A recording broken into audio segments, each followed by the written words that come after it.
Bem-vindos ao Performance Farmacêutica. Essa é a 8ª edição desse evento que a gente faz em parceria com o Sindusfarma. Um prazer e uma honra dessa parceria. Em breve o Fábio vai falar um pouquinho para a gente da situação da saúde no Brasil e contar os bastidores dos ministérios e tudo mais. Obrigado, Fábio, você está aqui com a gente. Um prazer. A toda a equipe do Sindusfarma, um prazer ter vocês aqui.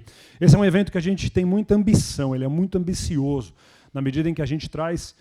A gente quer falar de muita coisa, e não à toa, já estamos na 8ª onda, e é sempre um evento muito esperado. Muitos de vocês contatam a gente durante o ano para ter mais informação sobre os dados, sobre as tendências, sobre as pesquisas com os médicos que a gente faz, que fecha esse evento. Então ele acabou sendo um evento bastante importante, e não só hoje, aliás, muito menos hoje do que durante o ano inteiro, para nortear a estratégia.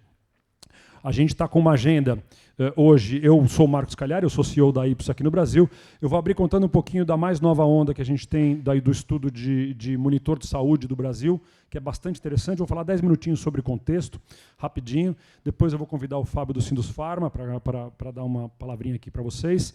Aí a gente tem a honra de ter a Jo Appleton, que é uma das maiores pesquisadoras de healthcare do mundo.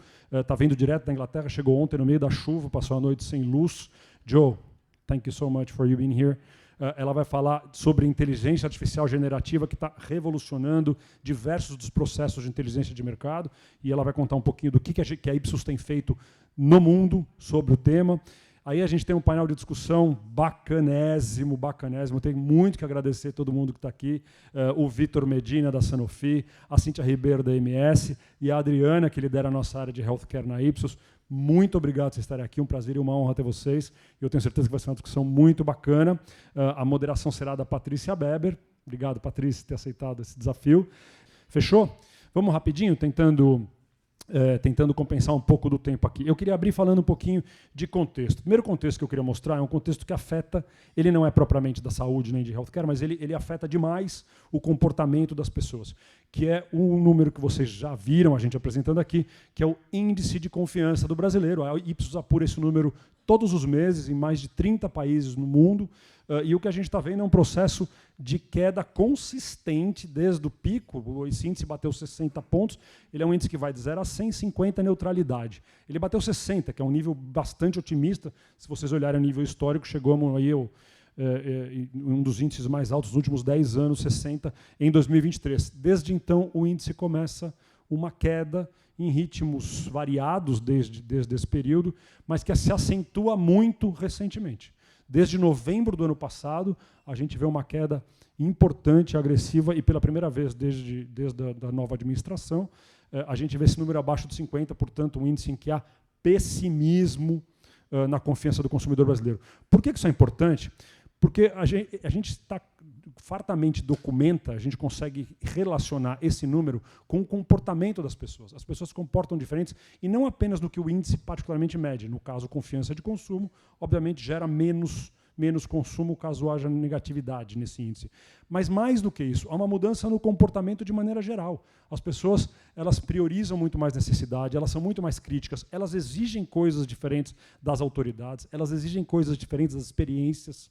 Elas são muito mais críticas com o processo das experiências, elas são muito mais críticas com as marcas. Quer dizer, quando é positivo esse índice, a gente vê tudo isso com sinal trocado. Então, essa é uma métrica que a gente gosta muito, porque ela afeta tudo. Ela afeta, por exemplo, NPS, medida de experiência, ela afeta satisfação com marca. Então, é muito importante a gente entender esse contexto e ter ele como pano de fundo no cenário da saúde que a gente vai descrever. Um outro índice que a gente gosta muito, que a gente também apura em 30 países todo mês, é o que preocupa o mundo. A gente chama de What Worries the World.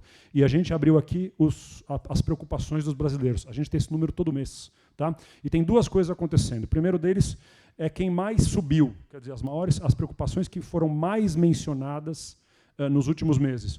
E, não surpreendentemente, tem dois itens aqui. Inflação sobe 7 pontos percentuais. 7 pontos, uma subida muito forte de um mês para o outro. Hoje, vocês devem ter visto nas manchetes do jornal que a gente fechou a inflação de fevereiro, 5,06%, a maior inflação dos últimos 22 anos. Não é uma surpresa que a gente veja a inflação aqui como um problema razoavelmente importante e subindo. É a quarta preocupação. Impostos também voltam a aparecer fortemente. Quer dizer, a gente está vendo aqui que esse é um recurso bastante usado pelo governo e isso preocupa a população. O outro movimento que eu queria chamar a atenção é que, pela primeira vez, a gente tem um empate triplo no pódio das principais preocupações, citadas por 38% cada uma das preocupações. Pobreza e desigualdade social, sobe 2 pontos percentuais e empata na liderança. Crime e violência, que era a principal preocupação desde o final da pandemia, desde que acabou a restrição de movimento, crime e violência, e volta a liderar desde a pandemia o ranking saúde. A gente tem um empate triplo, quer dizer, basicamente os brasileiros têm todas as preocupações possíveis, né? Acho que é quase essa a nossa interpretação aqui, mas a gente vê os problemas econômicos aparecendo muito fortemente. Tá? Especificamente sobre a saúde, por que justifica ela tomar o principal lugar do pódio aqui, né, como principal preocupação? E quando a gente analisa as principais notícias de saúde, a gente vê que elas são de todas as ordens possíveis. Elas falam sobre saúde mental, sobre ansiedade, sobre serviço público, sobre fila de espera, sobre estresse, sobre dengue. Quer dizer, a saúde, a gente é bombardeado por questões de saúde diariamente e de todos os lados, não há uma fonte só de problemas de saúde. Eu acho que esse olhar holístico da importância da saúde hoje, ele é muito relevante e ele está ligado a esse pano de fundo que eu queria passar para vocês. Agora a gente vai fazer um mergulho, já que a gente viu a importância da saúde na preocupação dos brasileiros, a gente vai fazer um mergulho e eu vou compartilhar com vocês os dados do Monitor de Saúde, que a gente faz todos os anos. Esse dado é de outubro do ano passado, então ele ainda é muito recente e muito fresco. Tá? O que o brasileiro está achando da saúde de maneira geral? Primeiro, preciso cuidar mais da minha saúde. Os próximos slides vão ser todos esse mesmo layout aqui. Tá? Aqui eu coloco o percentual de pessoas dos brasileiros que concordam com esta frase, e em seguida, aqui do lado, o percentual de pessoas da média dos 30 países que a gente estuda. Então aí a gente tem uma comparação relativa, né, o quanto isso é mais ou menos importante para os brasileiros comparado com os outros países do mundo. Tá? Os próximos slides todos vão ter esse mais ou menos layout. Primeiro lugar, estou mais preocupado com a minha saúde física. 88% dos brasileiros concordam um pouquinho mais do que a média global.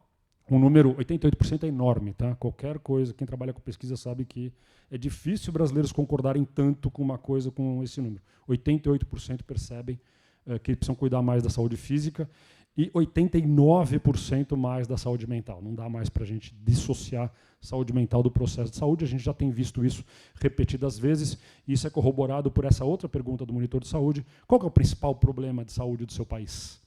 E câncer, que tradicionalmente nas últimas décadas era considerado a principal preocupação, foi passado nos últimos 2 anos por saúde mental, e passado de longe, né? 52% citam saúde mental como principal preocupação, muito mais do que a média global, diga-se de passagem, e a gente já tinha notado isso desde a pandemia, tá? Que os brasileiros mais preocupados com saúde mental do que, inclusive, a populações de outros países, mas hoje está 52% contra o segundo lugar, que é câncer, 38%, são 14 pontos percentuais diferentes. É muito prevalente. Tá?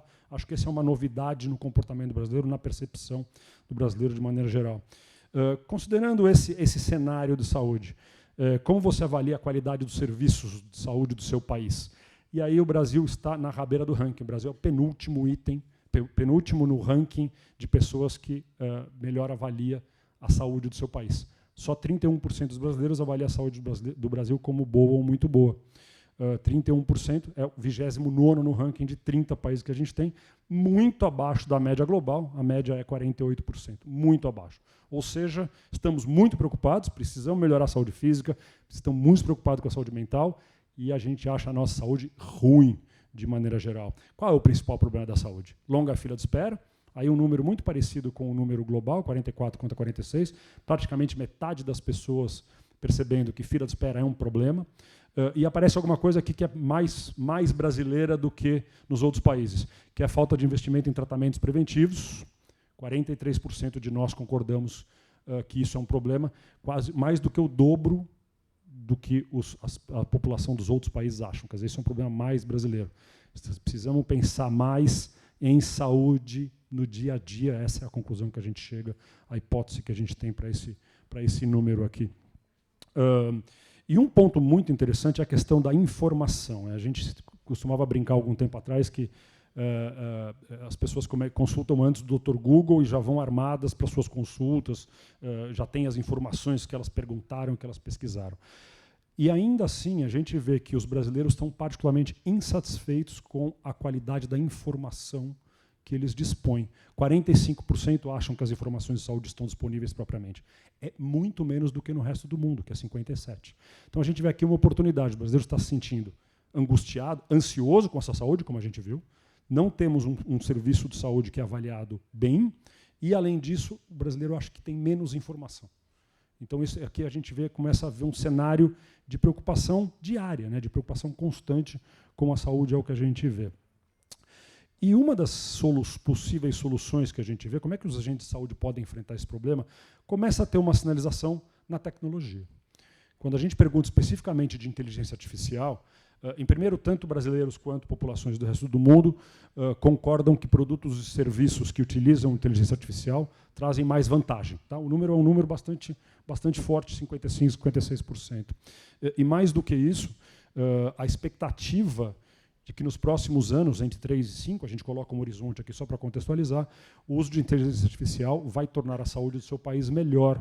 E tem um número aqui até maior de brasileiros que acreditam nisso. Quer dizer, a esperança de que serviços de saúde melhorarão com o uso da tecnologia aparece como uma luz no fim do túnel, dado aquele cenário, que não é um cenário particularmente animador e otimista, como a gente colocou, da percepção das pessoas na saúde. Tá?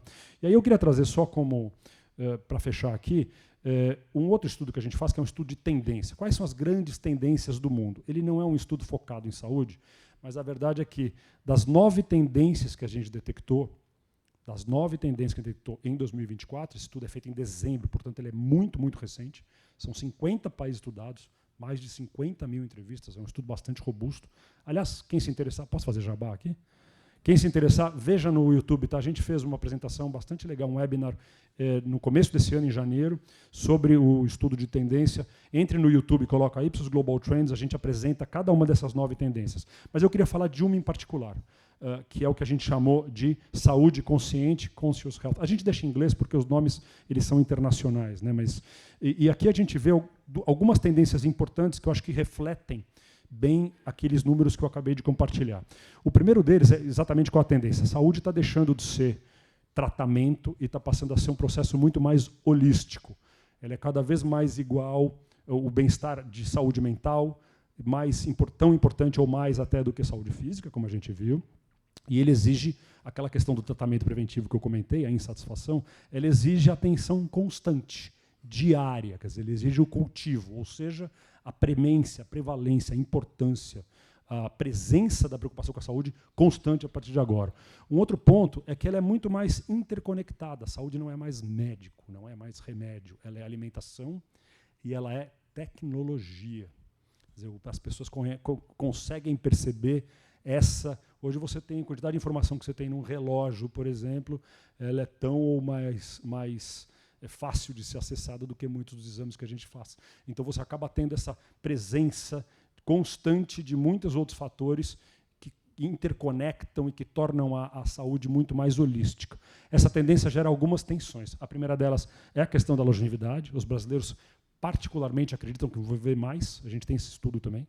Um percentual muito alto de brasileiros acham que vão viver mais de 100 anos, por exemplo. Isso já tem esse olhar, mas eles buscam qualidade de vida. Então, a primeira tensão entre longevidade e qualidade de vida. A outra tensão é justamente a questão da tecnologia. Quer dizer, a tecnologia, ao mesmo tempo que ela me dá visibilidade da minha situação de saúde, por exemplo, ela me angustia, porque ela coloca meu batimento cardíaco a cada 2 minutos do meu relógio. Então, isso me deixa, sob certo aspecto, preocupado e ansioso. Isso, inclusive, é uma das outras tendências, o quanto a tecnologia causa ansiedade nas pessoas. Tá? Então, acho que a gente tem aí um olhar novo sobre uma perspectiva de saúde das pessoas que vai trazer para a gente algumas novas necessidades. E aqui eu acho que é o grande takeaway que, se vocês forem levar desse primeiro comentário, como pano de fundo, é que tem uma porção de coisas novas aparecendo como necessidades de informação, de inteligência na nossa indústria.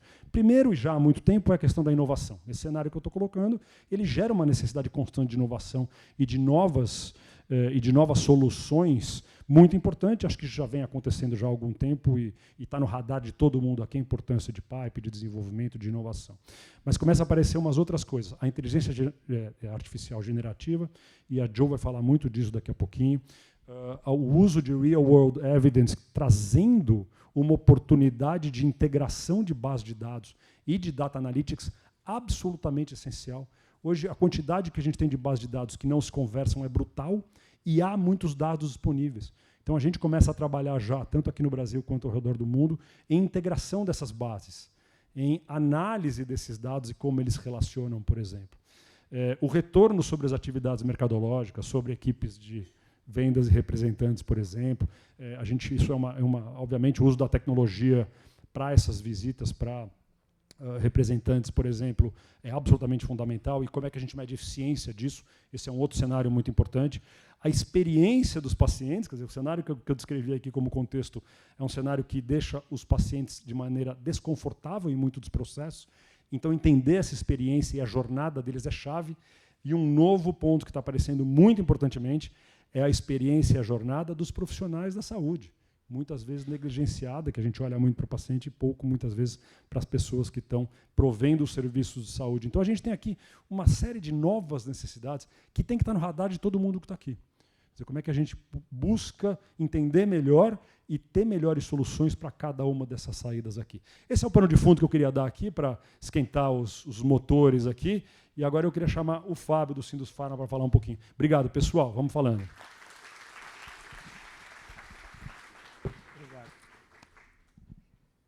Obrigado, Marcos. Bom dia a todos. Eu tenho um desafio hoje, primeiro de falar depois do Marcos, né? Difícil trazer qualquer informação nova depois de tanta coisa interessante que ele trouxe aqui. Segundo, representar o nosso presidente, que é o Nelson Mussolini, que adora esse evento. Acho que é a primeira vez, na 8ª edição, que ele falta. Muitos de vocês já devem saber que o Sindusfarma tem uma preocupação enorme em monitorar o mercado, em entender o mercado, para ajudar vocês a tomarem as melhores decisões. Realizamos mais de 100 pesquisas por ano para poder entender o que pega, qual é a dor da indústria, como é que a gente pode ajudar vocês com informação. Eu acho que esse é um braço muito forte do Sindusfarma, a área de prestação de serviços para os seus associados, seja na área educacional, seja na área de pesquisas.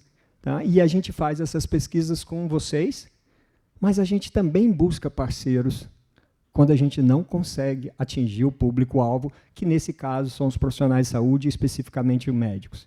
Por isso, essa parceria tão duradoura com a Ipsos, que eu super fã disso, já acompanhava quando era funcionário de indústria farmacêutica, eu achava sensacional o evento, eu queria entender isso, porque me ajudava na tomada de decisão. Eu acho que isso foi, sem dúvida nenhuma, um ganho para o Sindusfarma, construir algo onde eu pudesse trazer a perspectiva da imagem da indústria de cada uma de vocês. O que os médicos pensam? O que os médicos pensam?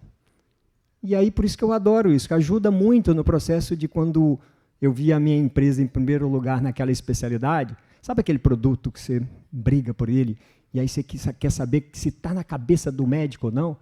A briga é grande, oncologia, diabetes endócrino, então, tá? A gente fica doido para saber quem é o número 1. E isso é o poder dessa pesquisa e desse evento aqui com vocês. É uma prestação de serviços, e essa parceria que a gente espera perdurar por vários anos, tá? Nos ajuda a ajudar vocês a entender esse mercado.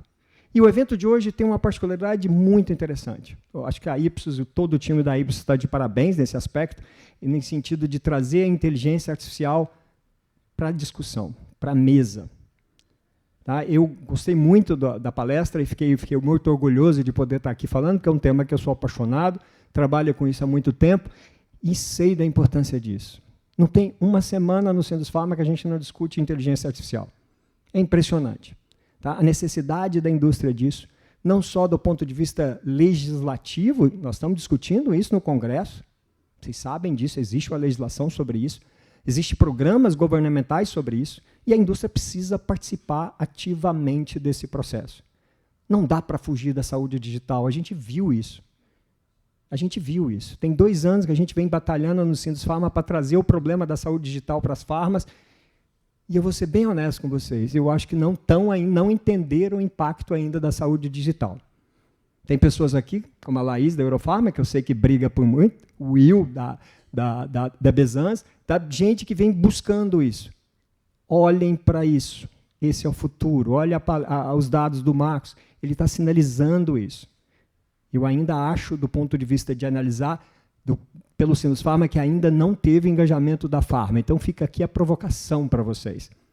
Debatam esse tema, corram atrás. Olha o que o Marcos trouxe de interessante. A gente fica pensando muito na jornada do paciente.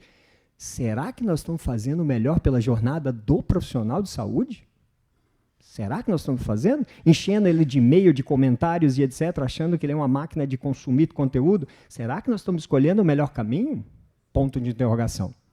Muito boa a provocação, e essa pesquisa mostra isso, para a gente refletir sobre isso. Como é que a gente pode melhorar a jornada do paciente? Sim, mas a jornada do profissional de saúde. E eu falo isso até como médico de formação. Eu sei a dificuldade de um médico de receber tanto conteúdo, não só científico, ele tem uma dificuldade enorme de acompanhar a especialidade dele, e ainda mais com toda a pressão da indústria em cima dele. Então a gente precisa tentar olhar para isso. Olhar para o lado do médico empreendedor. Tem muito hoje isso na veia, eu venho conversando com colegas empreendedores, eles não querem nem fazer especialidade, querem virar empreendedor. Como é que eu vou comunicar com esse cara do ponto de vista da indústria? Será que eu estou preparado? Será que eu tenho a ferramenta adequada para lidar com esses empreendedores na saúde? Esse é um ponto interessante para a gente explorar. Eu acho que esse evento tem a possibilidade de trazer esse debate de alguém de fora, que tem uma perspectiva global e que vai nos ajudar a refletir sobre os momentos atuais. Óbvio que nós temos que olhar para a realidade do país. Óbvio que nós temos que ter esses dados do Marcos em perspectivas. Será que nós estamos trilhando o melhor caminho? Como é que a gente faz para melhorar? E esse é o papel do Sinusfarma, ajudar vocês a melhorarem. Porque se vocês melhoram, o Sinusfarma continua com a relevância que ele tem hoje. Tá? E esse é o nosso papel. Eu não trouxe slide, eu não vou dar o show que o Marcos deu, eu queria só fazer essa breve introdução para alertar vocês sobre a importância de olhar para a saúde digital, para olhar para os números, a importância de se a sua empresa está na cabeça do médico ou não, mas de como é que você pode melhorar essa experiência. O fato de ser o número 1 na cabeça do médico não significa necessariamente que a sua jornada está adequada. Reflitam sobre isso. Meu muito obrigado. Agradeço mais uma vez a Ipsos pela parceria. Joe, your turn now.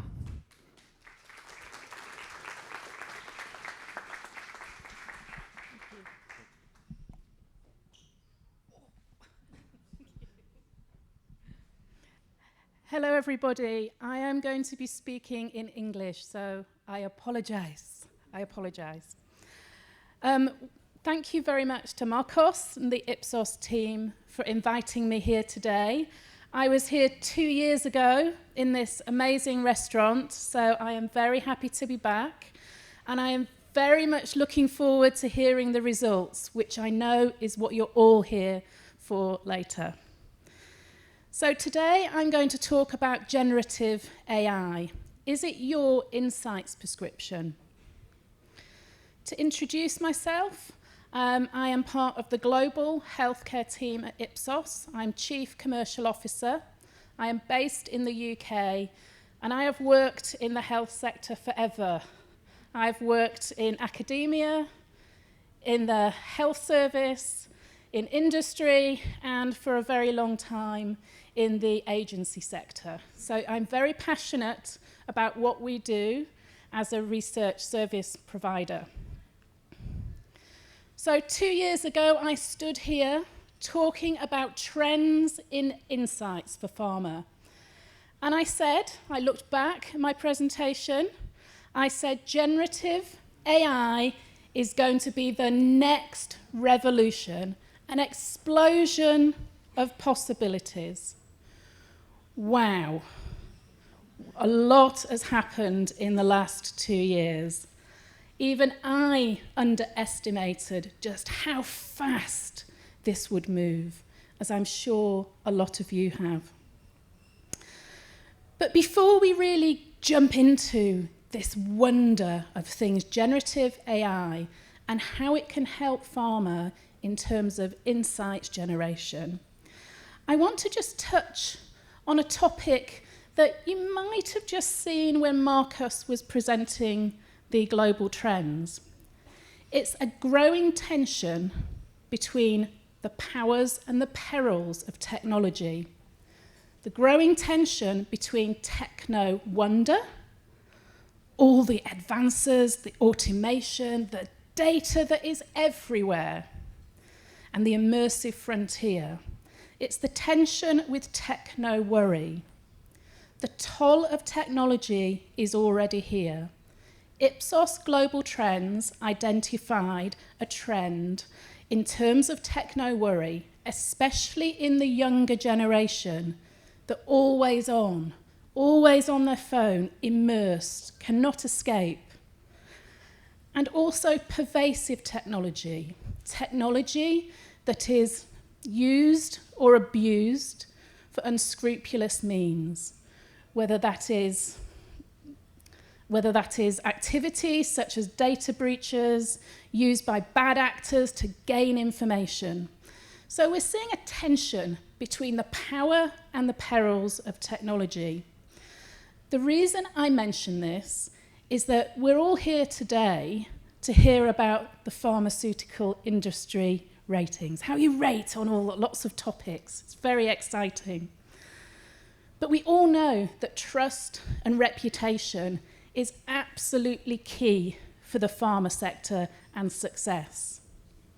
So it's very important that you and agencies like Ipsos take trust and security and privacy very seriously when we're implementing technologies such as generative AI.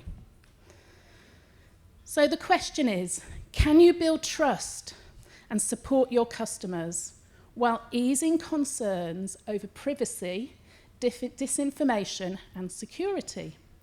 Well, the answer is yes. Future-prepared firms outperform the average with higher profitability and higher growth.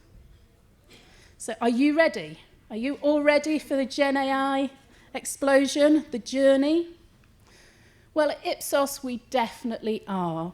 We were an early adopter of generative AI solutions, including researching the impact on the doctor-patient relationship, looking at how synthetic data could be used to generate new insights, looking at how to converse with generative AI technology. We absolutely believe this is already a game changer for the insights and analytics industry. But we also believe that how we approach this needs to be built on the three pillars of transparency, truth, and trust. Absolutely essential. Ipsos has presented at many leading industry conferences around the world on this topic, and we also have a seat at the ePHEMERA Gen AI Committee. ePHEMERA is the European Pharmaceutical Market Research Association, so the European version, and we are part of advising and consulting the industry on the ethical use of Gen AI. So we're very proud to be part of that community. So how does Ipsos approach Gen AI? Well, trust, transparency, and truth are absolutely at the centre. We believe we have to have a secure, agnostic platform. Within Ipsos, we do. We know that the data that is output from generative AI is only as good as the data that goes in. We have many data scientists who will validate data sources and also the technology. We have expertise in prompt engineering. We verify and we activate. And we believe that the human needs to be in the loop to advise our clients. So we actually champion AI plus HI, artificial intelligence plus human intelligence, to bring that efficiency, that speed, that scale, but ensure we have creativity and knowledge built in. We've created many solutions that are tailored for pharma, but the one that I am here and most excited to talk about today is healthcare persona bots. These are synthetic personas that you can ask questions to They act and behave like segments of your customers, whether that's HCPs or patients. And they are a very neat tool to gain more insight out of existing data. So let's talk about synthetic personas. Imagine if you could have open digital conversations with your target healthcare professionals or health consumers. If you could ask them lots of questions about their wishes, their needs, their unmet needs, their preferences, and gain a much deeper understanding of what is important to them without doing market research. That is the power of persona bots. So personas, synthetic personas, responders, can really power up your understanding and dramatically boost your return on research investment. Imagine if you could have open conversations with your target healthcare professionals and patients as needed. You could ask questions about their needs and preferences, gain a deeper understanding of their attitudes and behaviors. Introducing Healthcare Persona Bot, an Ipsos AI-powered tool that offers you that very opportunity. It is a new breakthrough solution that brings your segmentation studies to life. It allows you and stakeholders across your organization to interact with personas representing your target segments, as if they were real people. Here's how it works. First, Ipsos creates persona profiles based on your segmentation survey data. Then, using our secure and highly confidential generative AI platform, Ipsos Facto, these profiles are transformed into AI-powered personas. You can interact with these personas through a secure digital platform, asking questions and probing further for deeper insights. The benefits are clear: a richer, deeper understanding of your segment's attitudes and behaviors, on-tap guidance for brand and communication strategy, ability to test messages with different segments, opportunity to get feedback on innovations, increased levels of internal engagement with your segments, optimal return on investment from your segmentation thanks to expanded applications and use. Healthcare Persona Bot, unlocking the full potential of your healthcare segmentation.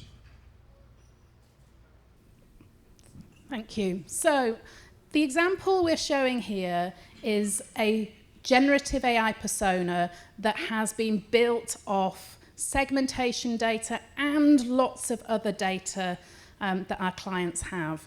It's one of our most successful product launches that we've had in many years. I'll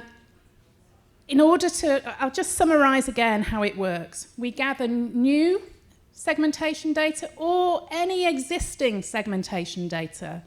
You do not have to run a new segmentation. We can use global data as well. We use other sources to add richness. So have you got qualitative or quantitative research that has segment tags? We can add all of that in to build richness and personality of your segments. Ipsos then build the personas, we deploy them to our clients, or we can probe them for you. And one very important piece of information, I often get asked, well, do these personas become corrupt when we ask them questions? Do they become biased? The answer is no.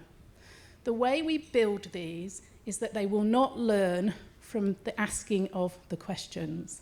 They will learn through the input of validated research data.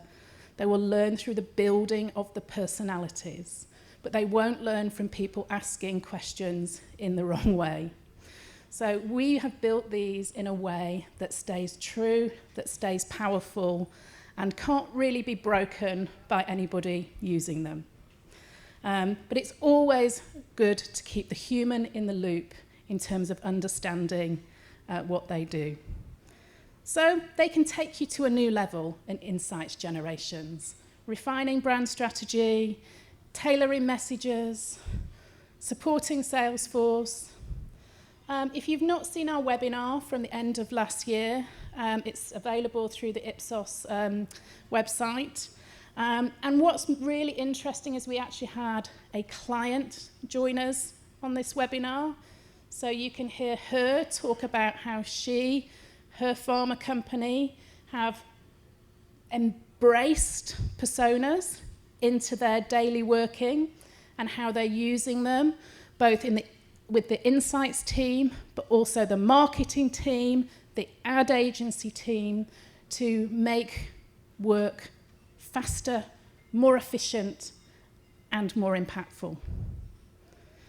So at Ipsos, we absolutely have embraced generative AI technology. Things are evolving really quickly. We're already working on avatars and video. We're working on a patient journey personas. These will be patient journey bots, which represent the needs and feelings of patients at different stages of their patient journey. We are soon to launch a tailored GenAI message solution, allowing our clients to rapidly screen and refine communications and core messaging. And we're spending a lot of time, unsurprisingly, investing in looking at synthetic data. This is the real next big step for pharma. We're already using synthetic data in consumer, but for pharma is our next horizon. So how can we boost sample on trackers and ATUs with synthetic data instead of real humans? So lots and lots of exciting work going on in this space. So GenAI can be your always-on digital customer. Can it power up your insights generation? At Ipsos, we believe the answer to that is yes.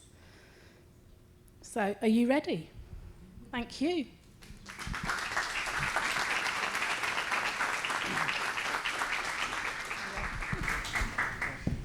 Obrigada, Joe. Incrível.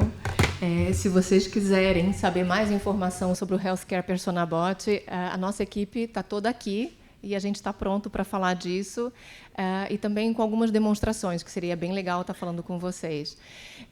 Eu hoje tenho a incumbência de apresentar e moderar o nosso ilustre painel. É uma baita responsabilidade, espero estar à altura. Então, eu estou aqui hoje para chamar, para estar com a gente, primeiro, a Cíntia Ribeiro. A Cíntia tem mais de 20 anos de experiência em painel de marketing, inovação e construção de marcas fortes, especialmente medicamentos sem prescrição. Cíntia Ribeiro passou por empresas como Pfizer, Sanofi, Genoma e atualmente lidera a Business Unity de OTC na MS. Cíntia, é um prazer ter você aqui com a gente. Você pode chegar no palco, por favor? A gente está organizando. Obrigada.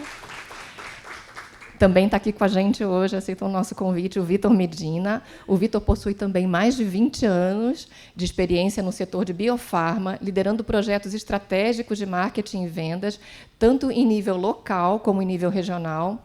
Um dos seus marcos mais recentes inclui a liderança de um projeto de incorporação de uma terapia no Sistema Único de Saúde.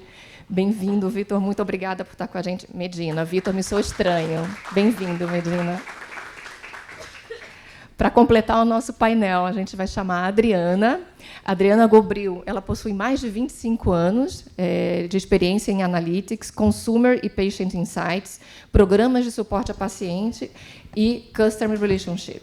Sua carreira é marcada por atuação em empresas de bens de consumo e farmacêuticas, como Sanofi, BRF, Sadia, Unilever, onde liderou projetos de alcance local, regional e global. Desde novembro, nós temos a honra de ter a Adriana liderando a área de Healthcare na Ipsos. Obrigada, Adri. Bem-vinda. Obrigada. É um prazer estar aqui com vocês. Bom, levando em consideração tudo aquilo que a gente viu, né, e o momento que a gente está passando na indústria, com tanta revolução, com tanta informação, como a gente ouviu o Marcos e o Fábio falando para a gente, né? Hoje nós temos profissionais de saúde e pacientes e consumidores sendo bombardeados por informação de todo lado. A gente queria falar como é inovar no momento onde tanta informação está disponível, né? Então, principalmente falando em lançamentos e relançamentos e inovação, pensando na comunicação com consumidores, pacientes e profissionais de saúde, de que maneiras inovadoras as empresas têm comunicado seus produtos e terapias para públicos-alvo. E como a gente fala de público-alvo, consumidor, paciente, profissional de saúde, acho que depende um pouco da experiência de cada um de vocês, levando em consideração que hoje a gente tem o Dr. Google, né? Hoje a gente tem tanta informação disponível, hoje nós temos pacientes que chegam com a lista dos sintomas e a lista da solução e dizendo qual delas você acha que é melhor. Eu já tenho a minha opinião, né? Como lidar com uma comunicação de inovação nesse momento? Por favor, Cíntia. Não, eu vou começar, então. Ladies first. Olá, bom dia para vocês. É muito legal estar aqui. Conheço alguns da plateia. E eu lidero hoje, na AMS, o mundo de OTC, né? E, na OTC, o cerne do nosso trabalho é o consumidor. Mas aqui a gente vem falando de médico, de paciente, de jornada, e eu sempre falo para o meu time que o consumidor ele também é paciente, ele também é o shopper, ele também transita no médico, no digital. E como a gente lida com tudo isso? Não existe mais aquele mundo onde prescrição é prescrição e OTC é OTC, né? Porque hoje, com a comunicação e com o mundo de informações, todo mundo tem acesso a tudo, né? E eu acho que o maior desafio do médico é lidar com esse paciente que acha que está informado via Google, né? E eu hoje trabalho com uma marca que é a Lactday. Lactday é uma enzima, para quem não conhece, para os intolerantes à lactose. E é uma intolerância muito séria, né? Quando eu cheguei na MS, a MS recém tinha lançado essa marca e estabelecido esse mercado. A MS que trouxe essa solução para o mercado no Brasil. E o que acontece? Hoje é uma categoria pequena, de 130 milhões de reais, né? Perto das grandes categorias do mundo farmacêutico, é muito pequena. E a gente fala, por que essa categoria é tão pequena? E aí, o primeiro trabalho que a gente fez foi entender por que ela é tão pequena. É porque ela não é diagnosticada, né? O Vitor está aqui e vai falar sobre doenças raras, e a gente tem algumas similaridades. Ela não é diagnosticada, porque quando você vai ao médico, o médico pede para o paciente intolerante à lactose não comer. Né? É fácil, né? A gente chega aqui nesse café delicioso, a gente não pode comer nada. Não come pão de queijo. Não come pão de queijo, não toma leite, não come queijo, não come nada. E aí a gente foi entender que esses consumidores, eles transitam, né, nesse meio e eles sofrem. Você tem ideia, os consumidores que são intolerantes, eles saem da casa dele, ele sabe todos os banheiros que tem da casa dele ao chegar no trabalho. Você está rindo? É triste. Nos grupos de pesquisa, a gente falou, meu Deus, essa pessoa sofre muito. Aí você fala assim, intolerante, é coisa de mimimi, não pode comer, né, tem dor de barriga. Mas é um problema sério.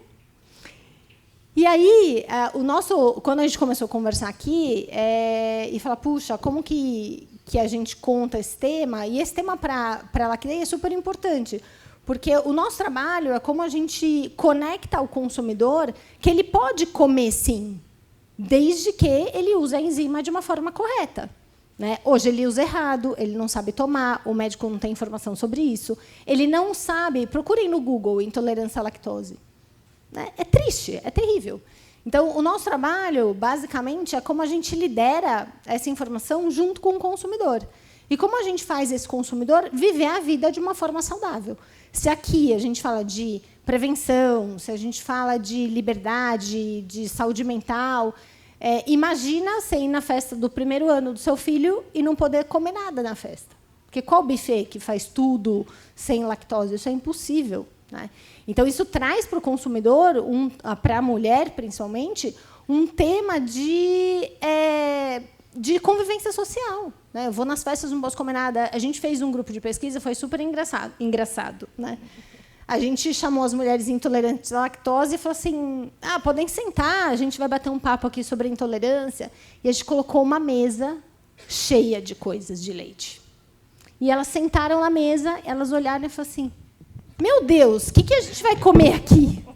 Né? Aí uma delas falou assim, não, eu tenho a minha enzima. Eu vou tomar a minha enzima e vou... Não, mas você pode dar para a gente também? Aí a outra também tinha. Daí, no fim, todas ali deram um jeito, tomaram a enzima para poder comer o café. Porque como que elas iriam um café da manhã e não poderiam sentar lá e comer nada? Por sorte, você tinha uma dealer.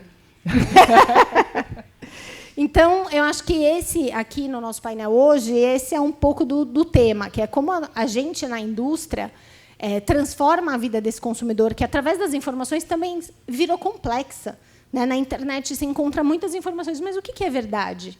Quem está falando aquilo ou te recomendando aquilo? Né? Então, o que a gente encontrou nessas andanças da lactose é que o consumidor é literalmente abandonado. Né? Ninguém olhava para ele, a categoria é pequena, ninguém entende o que ele passa. E esse é um pouco do nosso trabalho, um pouco do que eu vou dividir com vocês aqui, que inclui saúde mental, tecnologia, entender a dor do consumidor. Né? E a marca, na minha opinião, seja ela de OTC, de prescrição ou via doenças raras, eu acho que a gente tem esse papel, né, de liderar esse tema e de trazer para o consumidor essa desmistificação do que é aquela categoria, aquele produto ou aquela doença. Né? Eu quero até começar com esse ponto, Si. Antes de mais nada, obrigado para o time da Ipsos, Adriana, Patrícia, pelo convite. Muito bom estar aqui. E compartilhar um pouco dessa experiência aí, que vai até um pouco além dessa última posição como raras, mas são 20 anos aí na indústria e eu vejo um pouco disso. Acho que a gente começa por esse papel. Antes de falar de produto, a gente tem que falar de educação. A gente tem que falar de como que a gente consegue trazer à luz, trazer à tona a perspectiva dentro da tua terapia, da tua doença que você está levando para a sociedade. O nosso impacto é muito maior do que dentro de uma promoção de um medicamento ou de uma terapia em si. Ele acaba sendo dentro de um impacto social de trazer o processo de educação corretamente, seja para o HCP ou seja para o próprio paciente, a depender da categoria, do nível de regulação que você está inserido, e como que você consegue usar as melhores ferramentas hoje dentro do que a gente tem. Então, o trabalho digital ele passa a ter um fator-chave. Acho que uma das coisas que a gente vem fazendo muito e olha muito dentro, apesar de ser, por exemplo, em doença rara, apesar de ser raro, o paciente existe. A gente fala muito disso, não é só o paciente, é a família dele. É todo mundo que está impactado dentro daquele contexto de saúde e que todo mundo ali está sofrendo estigma social, está sofrendo os seus desafios. Acho que foi muito bacana ter esse panorama do Marco, do Fábio, olhando sobre o sistema de saúde. A gente, enquanto indústria, a gente precisa sair cada vez mais desse papel de produto e olhar para como a gente influencia o ecossistema. Então, acho que quando você pergunta de inovação, para mim, você tem um produto que te traz um benefício terapêutico combinado com soluções integradas que, de fato, mudam a relação daquele paciente ou daquela família que sofre com aquele contexto, isso sim é inovar. É você conseguir transformar a jornada, tirando a palavra bonita, né, jornada, a gente fala muito isso no marketing, mas você consegue mudar a vida daquela pessoa, você consegue impactar a vida daquela família. Indo também trabalhando com o médico. Acho que o médico, a gente vem fazendo por muitos anos, né, esse trabalho de educação contínua, e raras é um desafio ainda maior, que doenças com baixa prevalência, são mais de 6 mil hoje estimado no Brasil e se descobrindo a cada dia. Estima-se 13 milhões de pacientes em rara hoje. Tivemos um ato recente na LESP que eu pude acompanhar, o pessoal estava repassando alguns números. Então, são 13 milhões. Se considerar uma mãe que está cuidando, são 26 milhões de pacientes hoje no Brasil, pessoas no Brasil impactadas. Como que você leva a educação para esse público? Como que você garante que existe um sistema de assistência propício para poder trabalhar? Ainda mais em doença rara fala-se muito disso. Não é só o médico, é uma equipe multi trabalhando para poder apoiar e trazer solução que, de fato, transforme aquele desafio da doença. Que a doença ele não tem como lidar contra. A doença ele está com ela instaurada. Então, o que a gente, enquanto indústria, consegue transformar que está muito mais na nossa mão do que do próprio paciente? Então, acho que a inovação ela tem que vir neste sentido. Não somente pelo impactar o ecossistema de fato para você conseguir transformar essa jornada desse paciente e de todo mundo que está cercado, mas também levar informação de qualidade, achar caminhos. Então, usar disso é a nossa maior fortaleza para fazer inovação hoje no marketing e para fazer com que, de fato, você impacte a vida do paciente. É como eu realmente acredito hoje, depois de, especialmente nos últimos anos em raras, a gente tem trabalhado para, de fato, transformar isso. Do paciente e o que você falou, do sistema do paciente, né? Porque o impacto, quando você fala de 13 milhões, não são 13 milhões, são 26, são 30, porque você tem um entorno também, e pensar em tudo isso afeta diretamente. Exato. Acho que é isso. Adriana? Bom, eu queria trazer a perspectiva um pouco do programa de suporte ao paciente nesse contexto e da importância que ele tem como um papel de educar o paciente, educar os cuidadores, os familiares, como o Vitor mencionou, e a própria Cíntia. É uma forma segura de transmitir informação. Esse consumidor é bombardeado por uma série de informações duvidosas. Então, muitas vezes, eu liderava lá o programa de suporte ao paciente na Sanofi, a gente via que o consumidor chegava com informações erradas. Então, é um papel da indústria utilizar os diversos canais, incluindo esse, para transmitir informações confiáveis, né? Seja para o médico, seja para o paciente, para o cuidador. E aí, utilizando, como eles já falaram aqui, diversas plataformas, né? Engajando, por exemplo, pacientes através de aplicativos e fazendo com que eles se tornem mais aderentes ao tratamento. A indústria agora tem uma série de recursos que estão sendo utilizados para deixar de fazer uma comunicação massiva, inclusive dentro dos programas de suporte ao paciente, e fazer algo bem direcionado, seja na etapa da jornada ou o perfil do paciente.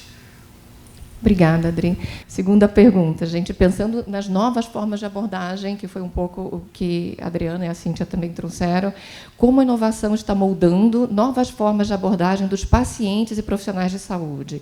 Existem práticas que vocês consideram, e assim, exemplos mesmos, por favor, de segmentação de médicos, segmentação de consumidores, para ter uma comunicação mais personalizada?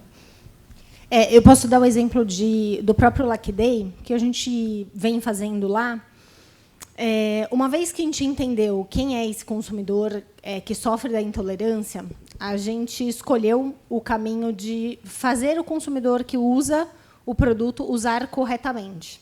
Então, os consumidores, na média, eles deveriam usar 3 vezes por dia. Então, você tem intolerância, você usa o produto e come. Né? Então, ele digere a enzima imediatamente depois que você ingeriu o alimento. E o consumidor ele toma 1 vez por dia. Ele acha que, se ele tomar de manhã, ele está totalmente protegido e não vai passar mal. E aí, tomando errado, ele acha que o produto não funciona, que a enzima não é suficiente para digerir a lactose que ele tomou. Então, a gente discutiu qual é a estratégia. A gente vai angariar mais consumidores ou a gente vai investir nos consumidores que usam e usam errado? Então, primeiro, a gente definiu trabalhar esses consumidores que precisam ser tratados de direito. Né? Depois, a gente entendeu que eles saem, a aderência ao tratamento começa a ser bem esporádica. Ele fala assim, na minha casa eu vou ter a dieta da lactose e, quando eu for na festa do meu filho, eu vou tomar o produto. Só que, mesmo assim, ele passa mal, porque, às vezes, ele vai almoçar no restaurante aqui da esquina e ele come alguma coisa que ele acha que é saudável, mas que, na preparação, tinha o creme de leite, ou, na preparação, tinha algum derivado do leite que ele não sabia. Por exemplo, embutidos têm leite. Então, quem sabe aqui que quem comeu um salame está comendo leite? Né? Então, as pessoas não têm essa informação. Então, uma das coisas que a gente fez foi trazer a PBM para a comunicação do paciente, porque ele sai da categoria e ele toma errado porque ele acha caro tratar. Porque tomar 3 comprimidos por dia a cada refeição, quando você fecha a conta no final do mês, é um desembolso alto. Então, a gente, como a marca líder dessa categoria, a gente oferece um PBM para esse paciente. O PBM não funcionava, né, porque fica lá na farmácia, ninguém divulga, o farmacêutico não sabe falar. E aí eu acho que esse também é um tema do acesso ao consumidor, né? Porque a gente faz o acesso, mas a gente não comunica o acesso. Então, ninguém sabe. Se alguém aqui já foi na farmácia e tem a experiência de comprar um produto via PBM, é difícil. Né? Tem que ir lá, tem que ficar no balcão, procurar o desconto e tal. Então, a gente falou, não, a gente tem essa proposta, então a gente fez um pacote e a gente levou a PBM para a televisão. A área comercial quase me matou. Você é louca, porque o cliente não está preparado, então vamos preparar o cliente. Né? A gente fez treinamento com os farmacêuticos, com os balconistas, com os clientes. A gente levou para a TV, informou o consumidor, levou material de ponto de venda falando da PBM. Né? A gente criou um programa que chama Lucky Lovers, que são os consumidores que consomem esse produto ou essa marca. Eles entram na PBM, eles podem comprar o produto com desconto, para eles usarem um produto de qualidade, o produto corretamente. E a gente também tem um aplicativo que, consumindo esse produto e tendo esses descontos, ele tem um clube de vantagens lá, de comprar produtos diferenciados. Porque o que a gente prega tenha uma vida com liberdade. Você pode comer tudo o que você quiser se você usar a enzima corretamente. Então, acho que, nesse case, a gente tem uma série de coisas. A gente tem usar a PBM, e hoje a PBM na MS é discutida com muito mais seriedade do que era antes. Assim, então, como a gente vai fazer na prescrição com a PBM? Né? Como a gente usa essa ferramenta a favor da marca e não só... E a gente tinha uma ideia lá que era assim, a PBM atingiu 20% de compra do mesmo público, então vamos tirar a PBM. Não. Se o papel da PBM é acesso, fazer o consumidor usar direito o produto, então a gente tem que estimular outras ferramentas dentro da PBM. Né? Então, eu acho que esse case ele serve para a gente entender que o paciente... E aí você fala assim, qual foi a aderência do programa? Né? A gente tinha um ticket de compra da PBM de R$ 99,90, que é caro, né? Porque ele comprava lá 60 mais 8, então 68 comprimidos. E a gente teve uma taxa de recompra da PBM em 4 meses de 30% da base. Então, a gente incluiu mais de 25 mil pessoas nessa base, né? E 30% dessas pessoas passaram a comprar esse produto regularmente. E não é um ticket médio baixo. Né? Então, veja, um consumidor, um paciente que está lá, não sabe tratar, a gente começou a falar com ele, começou a comunicar com ele como se usa, como ele deve fazer, tem um programa de desconto para ele se tratar, e ele adere. Né? E agora a gente vai continuar com uma plataforma a gente vai lançar uma plataforma de intolerância à lactose com informações e tal. Então, acho que dentro da empresa a gente tem ferramentas já para usar a tecnologia, para usar a informação, para usar a inovação. Mas eu acho que o que falta, na minha opinião, é a gente entender o consumidor, ou o paciente, ou o médico. Né? Às vezes a gente acha que está fazendo uma superação, mas não está conectado com o que o paciente precisa. Acho que é um pouco isso. A minha realidade é um pouco distinta, de fato. Mas acho que para tentar contribuir com uma outra perspectiva, acho que um dos pilares para trazer um pouco dois exemplos para mim que são muito latentes, tanto numa questão de novas abordagens com a classe médica, mas também com uma abordagem com até potencialmente pacientes. Doenças raras, doenças de baixa prevalência. Um dos pilares de maior importância nisso é o disease awareness, né? O awareness sobre a doença por si. Se você não consegue trabalhar o awareness de maneira efetiva, naturalmente você não consegue atingir a população, que é uma população que está escondida. É difícil você conseguir encontrar, ainda mais a depender de como você trabalha essa comunicação, que é sempre o grande desafio. Doenças subdiagnosticadas, jornadas de 10, 15, 20 anos para um paciente poder fazer um diagnóstico de uma doença rara, muitas vezes. E quando a gente olha para esse desafio e realidades continentais como o Brasil, em que você tem aí um cardiologista hoje, são 15 mil, 17 mil cardiologistas no Brasil. Como que você consegue trabalhar awareness com uma classe médica de tamanha expressão dentro de uma perspectiva que tem suas subespecialidades, né, quando você olha para a cardiologia, por exemplo, e, no final das contas, você precisa alertar, começar a levantar a importância desse cardiologista olhar para o diagnóstico diferencial. Doença rara traz muito essa perspectiva e você precisa começar a levar essa percepção para um cardiologista que, por vezes, passou um paciente na sala dele e que pode ter sido um paciente para uma doença rara e que ele nunca soube que aquele sintoma podia ter um diagnóstico diferencial de uma doença específica. Então, acho que um trabalho também que a gente olha muito e, aproveitando da força de como a gente consegue usar para novas abordagens digitais, é levar esse awareness por canais específicos. Existem hoje muitas opções dentro do meio digital em que você consegue atingir cardiologia, você consegue trazer uma comunicação específica. E aí entra um trabalho muito importante de marketing digital, de olhar para mensagens de mensagens teste, fazer teste AB, olhar para retargeting, para poder entender quais são aqueles perfis que estão demonstrando interesse dentro de uma jornada e de um tipo de abordagem de comunicação de conteúdo. Quando você começa a despertar e passa por algumas fases, já começa a levantar alarmes de que aquele médico especificamente pode, sim, ter pacientes de risco para a doença X ou Y. Então, esse é um dos grandes desafios quando você fala de levar awareness de doença rara para populações como da classe médica como no Brasil. E acho que o digital ele vem fazendo um trabalho maravilhoso para poder cruzar essa fronteira. E acho que nosso papel cada vez mais fomentar isso e, de maneira responsável, achar a forma da gente atingir essa população.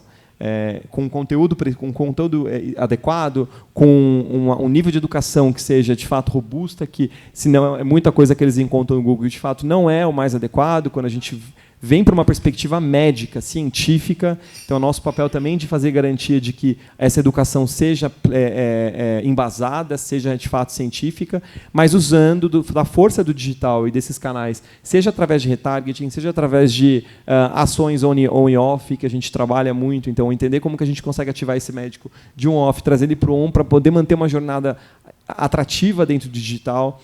E aí, naturalmente, você começa a fazer um filtro dentro de uma população muito grande para trabalhar um processo de engajamento, de educação mais profundo para doenças específicas de raras.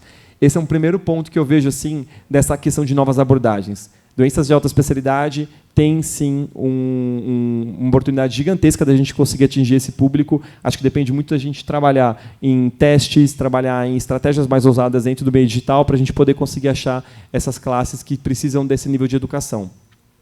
Eu acho que o digital ele é muito isso, né? É muito testar e aprender. Né? E eu acho que as empresas também nem sempre elas estão preparadas para isso. Porque quando a gente larga uma campanha, você fala assim, tem que dar certo, mas às vezes não dá. Né? Às vezes a gente tem que mudar. Nessa PBM mesmo, a gente largou o 60+8, mas a PBM ela tem uma limitação de fazer essa conexão de 2 SKUs diferentes na farmácia. Então, eu tive cliente que não aderiu. E agora a gente aprendeu com isso e vai lançar um outro formato de PBM. Então, eu acho que tem muito isso. Assim, muita gente fala o digital não funciona. Não, o digital pode funcionar, mas a gente precisa achar a forma de funcionar, a forma de falar, né, a forma de você reter a audiência, qual que é o conteúdo. Né? Acho que... Não, pode continuar, David. Eu ia trazer, aproveitando o seu gancho, Cíntia, que aí a questão da segmentação dos pacientes, dos canais, é fundamental.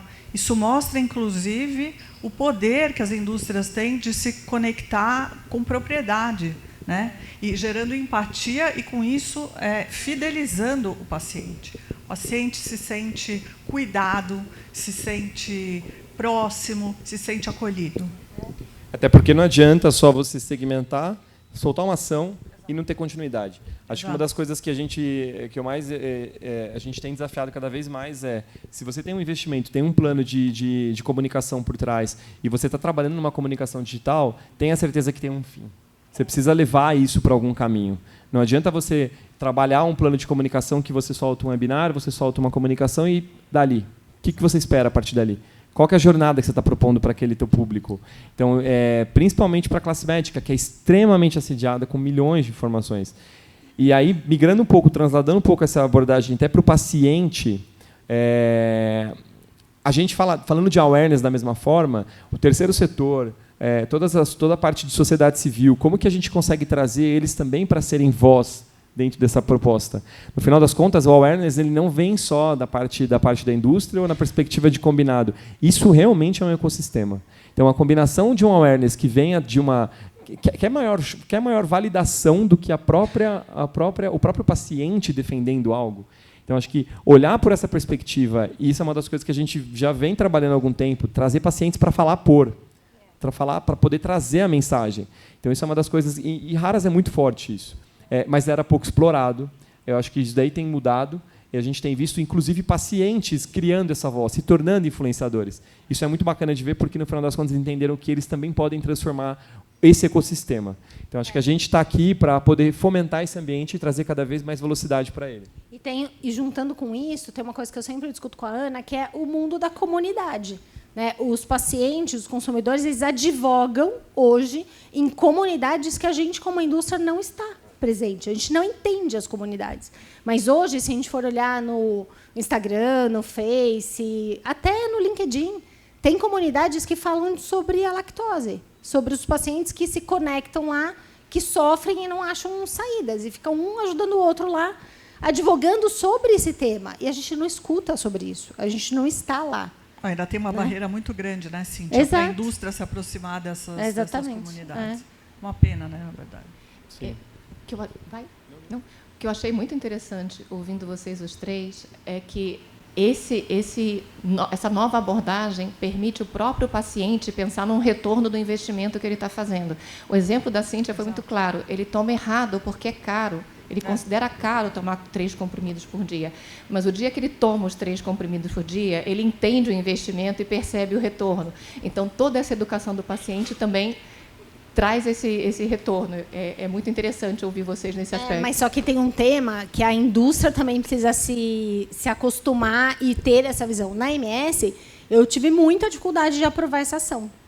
Porque a empresa falava assim, não, mas a gente vai dar muito desconto.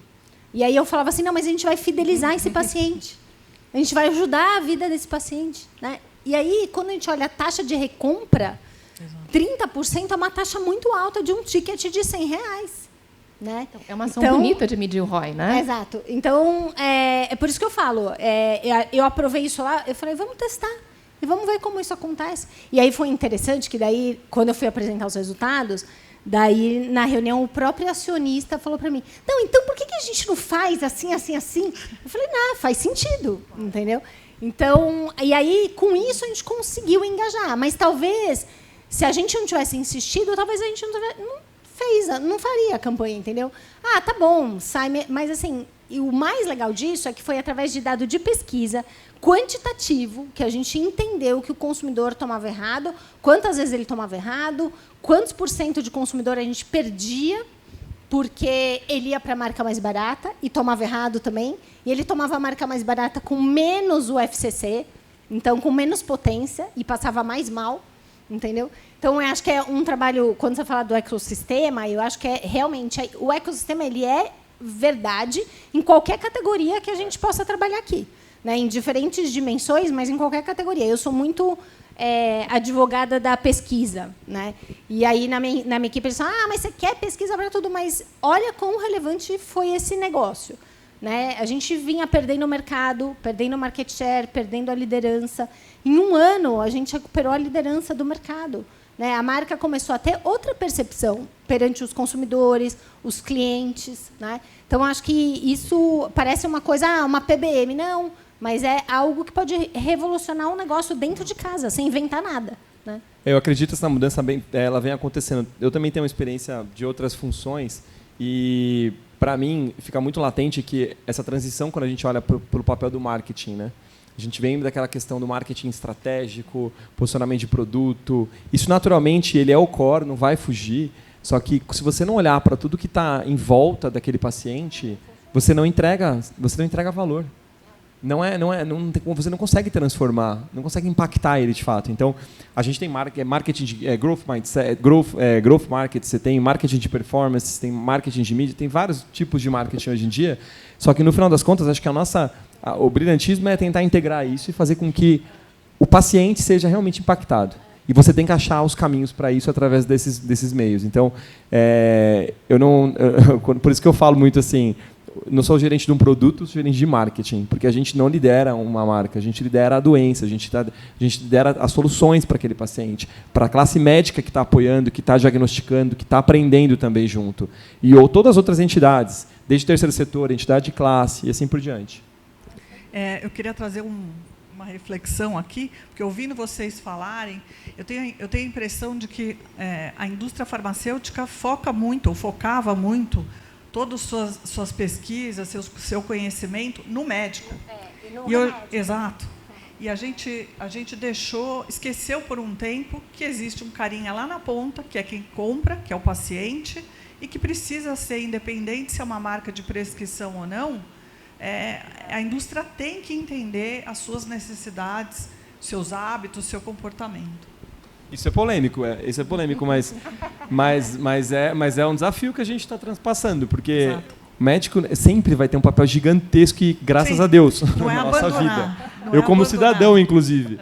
Mas eu acho que o paciente tem tomado voz, o digital fez isso. Então, e é desde uma categoria de OTC até uma categoria de raras. Assim, a gente vê pacientes falando mesmo, indo para frente, pega o celular, começa a falar, começa a dizer o que está bom, o que está ruim. Então, ele passa a ter, certo ou errado, a educação que ele está tendo, acho que passa pela gente levar. Porque senão ele vai falar o que ele achar. Ele vai falar o que ele achar. Mas eu acho que você tem os embaixadores que você tem que Essa é a formar, importância da gente estar por trás do plano de comunicação de uma forma robusta, de uma forma compliant, de uma forma regulada, para garantir que a educação seja plena desse público, para que ele possa falar cada vez mais preparado, cada vez mais empoderado, de fato, da sua doença, do seu entorno. Mas mesmo o tema da Adriana de a indústria focar muito no médico, a indústria não tem a informação necessária do médico. Né? Então, quantos de nós aqui, a gente tem uma pesquisa que fala quanto da especialidade prescreve X coisa, com propriedade, com N robusto.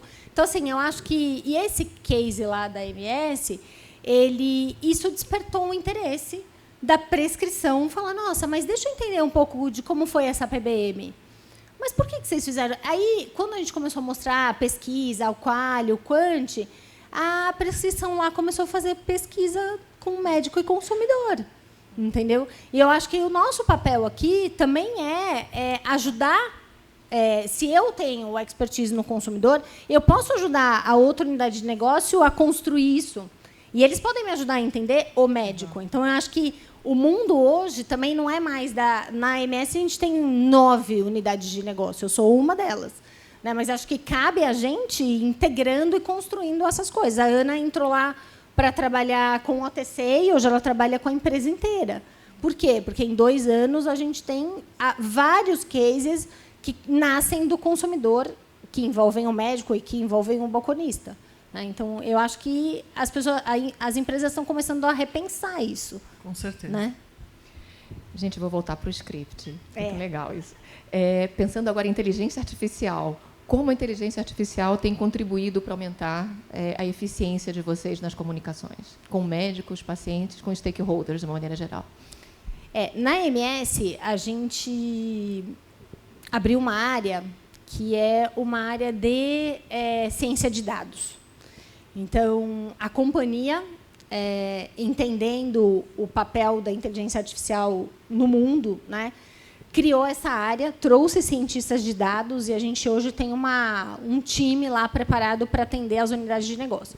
Qual que é o ponto? As unidades não sabem nem o que demandar do time. Aí a pessoa chega, não, eu sou o cientista de dados. Aí eu mesma, eu falei, me dá aí uma integração com o cientista de dados, o que ele faz, enfim. E daí, a minha expectativa era super alta. Né? Daí, depois que eu conversei com ele, eu falei, nossa, é simples. A gente fala IA, a gente fala, nossa, integração. Mas qual é o ponto? O ponto é que, numa empresa, o market share, a demanda, o sell-in, a informação de pesquisa, a cobertura do programa de pacientes, todos os dados que a gente tem, então, em plataformas diferentes. Quando o gerente de produto vai analisar, eu falo assim, nossa, a PBM deu resultado? A pessoa olha para mim e fala, veja bem, né, ela só tem o dado lá da IQVIA, da demanda. Tá, mas e quanto a gente converteu? Quantos pacientes entraram na base? Mas eles entraram na base em quais estados? Que estado que a gente teve mais sucesso? Não sabe. Porque é impossível, né, a pessoa olhar e cruzar todos esses dados. Então, a experiência que eu tive, que foi, para mim, transformadora, foi...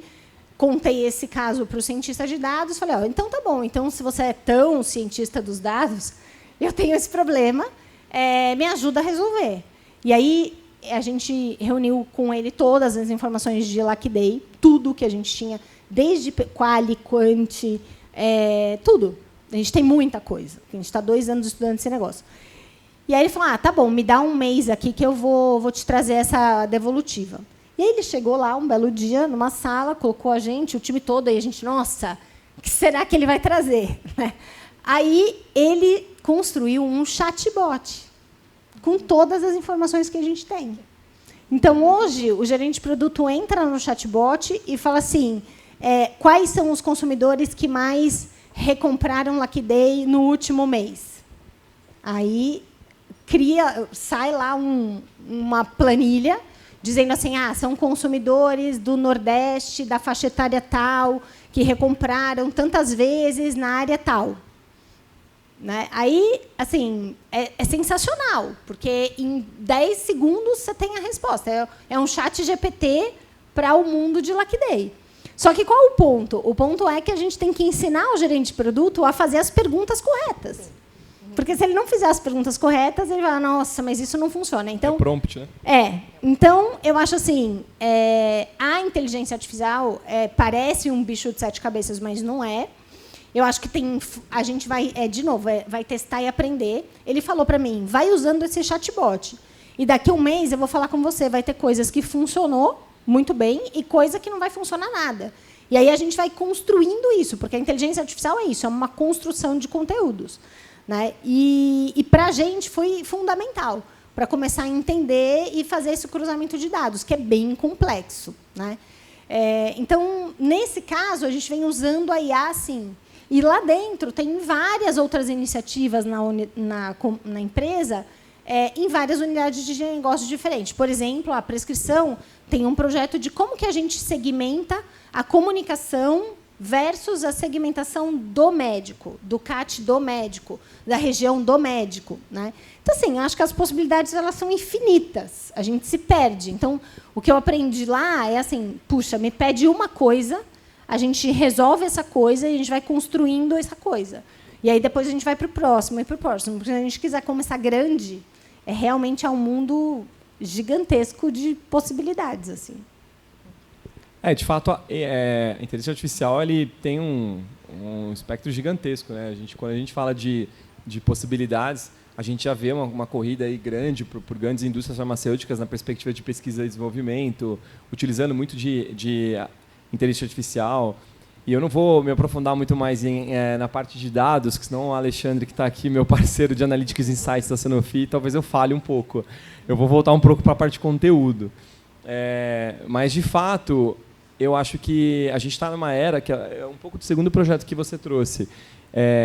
A gente sempre segmentou, a gente sempre fez esse trabalho de segmentação. Era para marketing, para algumas funções, é uma coisa banal. Assim, você não tem isso daí, você não tem o básico, arroz e feijão.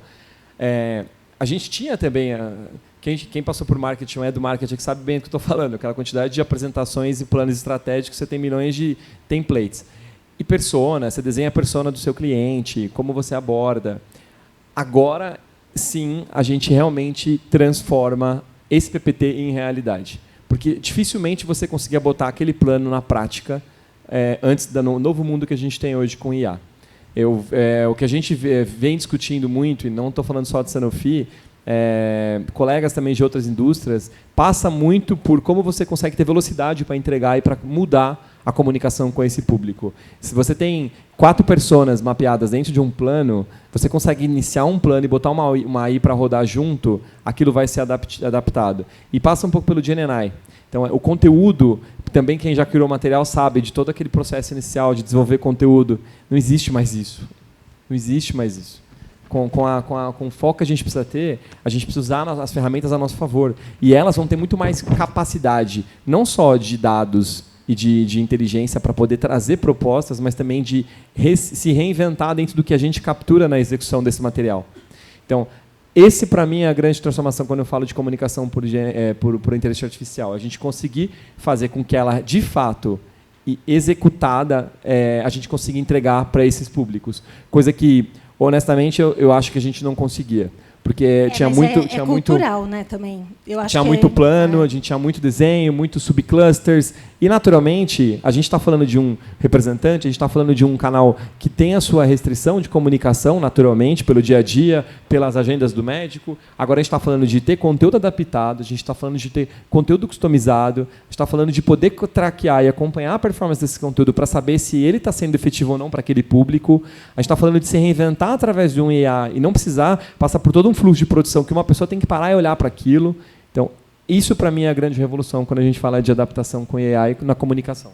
Ouvindo vocês, eu acho que o próximo performance vai falar de synthetic data, né? Eu acho que tem tudo a ver a gente já entrar nesse caminho. Adri, você quer comentar? Eu só queria trazer que, do ponto de vista da Ipsos, nossos clientes têm usado cada vez mais a inteligência artificial na elaboração de conteúdos, como você mencionou, conceitos, na avaliação de campanhas. Então, isso também, do ponto de vista da pesquisa de mercado, fica muito mais ágil. Exato, né? muito mais ágil. Eu concordo. Isso. E também, outro dia, a gente estava lá discutindo um filminho que a gente queria mandar para a equipe comercial. E daí o estagiário, o analista levantou e falou assim, Cíntia, posso fazer? Aí eu falei, fazer esse filminho? Aí ele falou, eu vou fazer. Aí eu falei, tá bom. Daí, daqui a pouco, juro, acho que assim, demorou 15 minutos, acho que nem isso. Ele veio assim para mim com o celular e falou assim, tá bom. Eu falei, mas você já fez?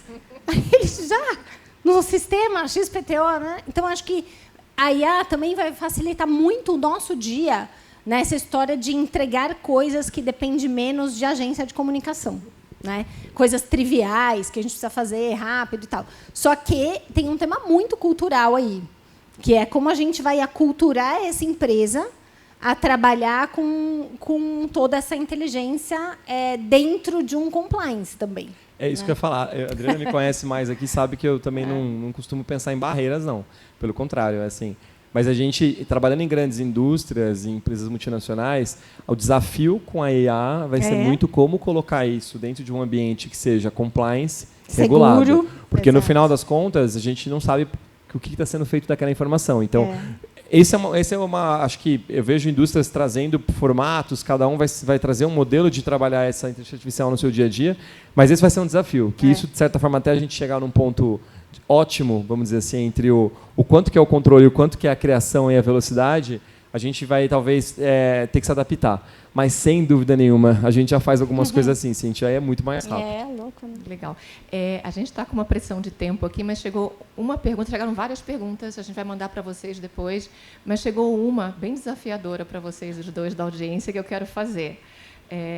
Como convencer, Cíntia e Medina, para vocês, como convencer a alta gerência a assumir o risco de testar novas abordagens, o famoso test and learn, sabendo que pode não trazer o retorno esperado? Na empresa que eu trabalho, tem uma filosofia lá que eu acho super importante, que é o começar pequeno e ir escalando até você ter informações para ser grande. Não é fácil também, mesmo com essa filosofia, porque tem muitos desafios, muitos senões. A empresa que eu trabalho é muito financeira também. Então, eu acho que como eu trabalho mostro o negócio, a oportunidade e quais são os riscos daquilo, e para o bem e para o mal. E eu sempre trago qual é o pior cenário. Então, assim, se tudo der errado, o que acontece? A estratégia da baixa expectativa. E muitas das vezes não acontece nada. Por exemplo, mas a gente vai dar um super desconto para a Liquidei e vai tirar a venda do produto regular. Não tirou uma caixa de venda do produto regular. Pelo contrário, a gente aumentou o número de vezes que o consumidor compra e a demanda da caixa de 60. Né? Só que, assim, se eu não tivesse feito, talvez a gente não teria descoberto isso. Então, eu acho que tem um pouco da gente... Eu gosto de uma frase que é assim, quem tem informação tem poder. Se a gente tem a informação, a análise correta, o business case correto e sabe colocar riscos e oportunidades, a gente consegue convencer para o teste. E aí tem uma responsabilidade grande. Uma vez que você colocou um teste e tem que testar e aprender, você tem que testar e aprender rápido. Né? Então, tem que ter um tracking dessa iniciativa muito grande. A gente tinha um tracking diário da PBM. E, nos primeiros 10 dias, não deu em nada. Era 0 a conversão. Por quê? Porque a área comercial não estava conectada, o cliente não estava conectado, e a área comercial falava, tira essa campanha do ar agora, tira da TV. Eu falei, não vou tirar. Não vou tirar. Vocês vão lá e façam o que vocês se propuseram a fazer. Que é ir lá, falar com o cliente, fazer a varredura dos farmacêuticos, dos balconistas. Então, assim, sempre tem... Quando a gente conta o caso aqui, parece tudo lindo, maravilhoso. Mas sempre tem os desafios. Né? E o testar e aprender, eu acho que tem muito desse rápido, quão rápido. E na indústria farmacêutica, a gente tem informação de tudo. A gente tem informação do sell-out diário da farmácia do seu Manuel. Né? Tirando a sua categoria. Mas em OTC é assim. Agora, se eu demoro para entregar o resultado, aí eu caio no descrédito, né? Porque não testou e não aprendeu rápido. Né? Acho que tem duas coisas importantes que serem interpretadas antes, a dependendo de onde você, quem fez a pergunta, está. Qual que é a cultura da tua empresa e qual que é o teu ambiente organizacional?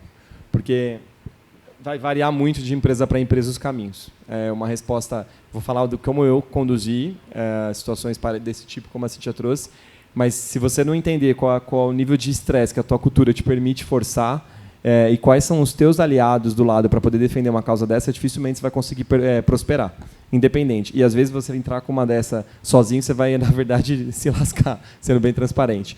Então, acho que talvez o cuidado aqui entenda a tua cultura, entenda quem são os aliados que você precisa para poder estar com você até o final. Porque de fato, é um processo árduo para fazer essa mudança. Você precisa ter 2 ou 3 pessoas de altos cargos para poder, de fato, acreditar. E ainda que talvez a liderança, o GM, que seja, não esteja totalmente comprado, quando você tem 2 ou 3 pessoas, você tem um pouco mais de estrutura para poder sustentar o processo de teste e learning, que ele não é simples e ele, de fato, demanda resiliência e muita calma. Além dessa questão de eu trazer 2 ou 3 líderes sêniores também para apoiar e serem sponsor dessa iniciativa, também tem uma questão de trazer o cliente para dentro. Então, tenta trazer um pouco do cliente também. Qual que é a dor do cliente? Pega um vídeo. Eu já cheguei a pegar vídeo de médico. Falei assim, eu quero isso daqui. Eu preciso disso daqui para poder mudar. Então, assim, o cliente, no final das contas, ele pode trazer muito mais perspectiva de como que aquela iniciativa pode transformar, pode impactar a vida do paciente ou até mesmo a realidade dele como classe médica. E o terceiro, falando um pouco também de realidade de uma multinacional, é o tal do business case, né? Tem que saber vender muito bem. Então, acho que a gente é marketing, não é só para comunicação, é para também fazer narrativas que sejam impactantes. Storytelling, hoje em dia, ele é mais que chave. A gente tem que saber vender, às vezes, mais para dentro do que para fora, para poder ser sincero. Então, o quão convincente você está sendo para o seu próprio público interno. Se nem o público interno não comprou, imagina o de externo. Então, pensem sempre que a sua narrativa tem que começar de dentro. Se o interno não engajou, dificilmente você vai engajar o externo. Então, crie esse brilhantismo para os públicos que você está trazendo.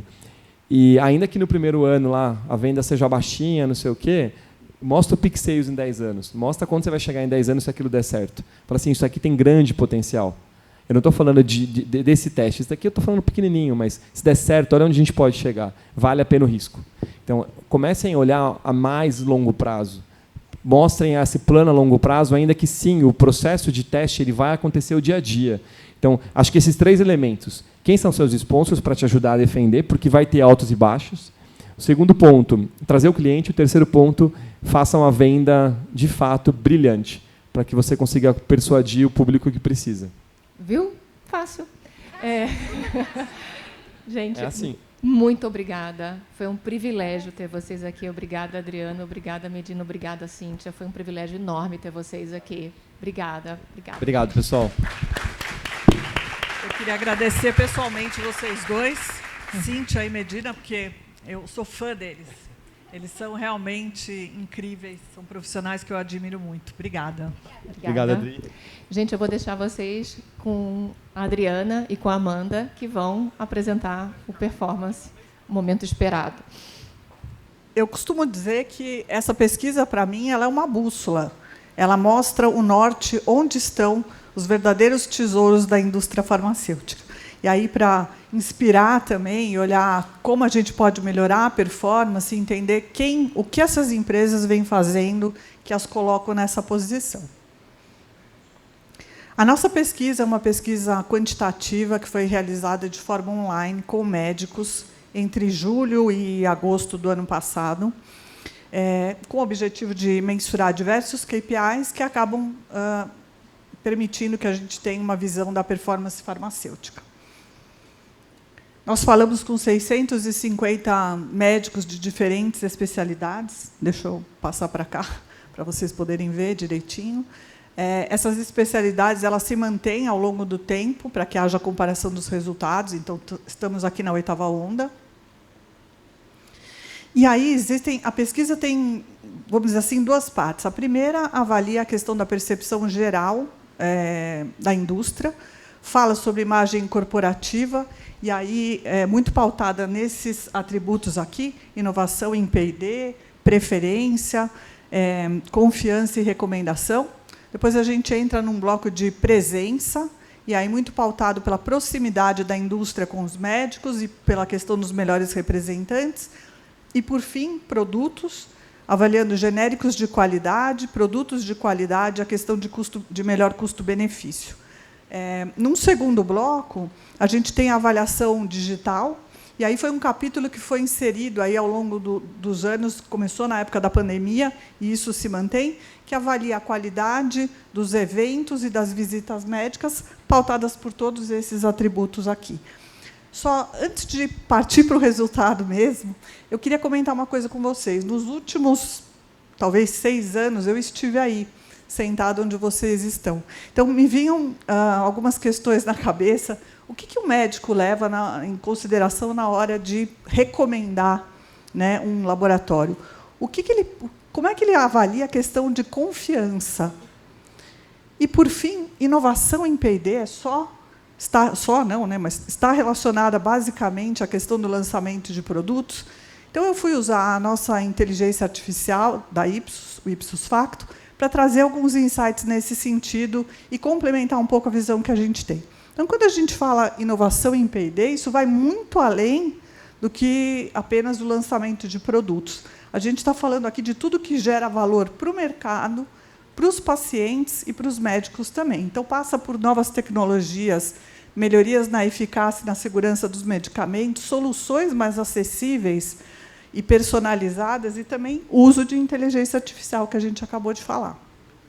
Quando a gente vai para a confiança, olha só, o médico confia no laboratório que o ajuda a tomar as decisões que vão impactar a vida dos pacientes. Então, aí a gente tem eficácia comprovada, a transparência na hora de falar sobre um resultado de uma pesquisa clínica, informações confiáveis, educação e suporte contínuos e também comunicação personalizada.